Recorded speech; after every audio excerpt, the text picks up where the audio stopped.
Kalau tak boleh gelek, jangan datang sini. Mati aku. Akak lobster mari. Saya takut. Nanti orang ingat kita penyondol pula. Nasib baik ada akak lobster. Mana boleh nak sondol, dia je kaki selek. Saya dah berpeluh dia dah. Okey Kak KM. Yes.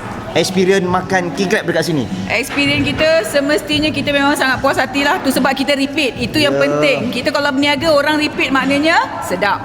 Maknanya fresh. Kali keempat Kak KM ada kat sini. Kali keempat. Baik. Macam mana tadi ikan bakar dengan nasi lemak kualiti maintain? Maintain.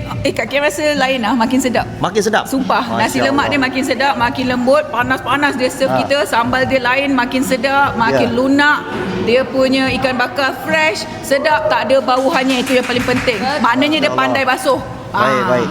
Okay, Kak KM, kita nak ucapkan terima kasih kepada Kak KM sudi datang sini dan Sama-sama. jangan lupa boleh tak panggil mana-mana kawan-kawan artis Alif Syukri ni. Ya Allah, Datuk Alif. Takkanlah saya berniaga je, Datuk. Berniaga kat sini, Datuk. Datuk kaya-kaya macam tu. Private Datang. jet ada kita. Ya, betul. Ya Allah, Bawa ni. Anak-anak, bawa isteri. Betul. Datang kat sini. Memang puas hati sangat sebab tak mahal pun. Sangat murah. Berbaloi. Puas hati, berbaloi. Okey, last sekali kita nak minta Kak KM belanja letik udang. Jumpa lagi Abang Lobster Kak KM. Akak lobster.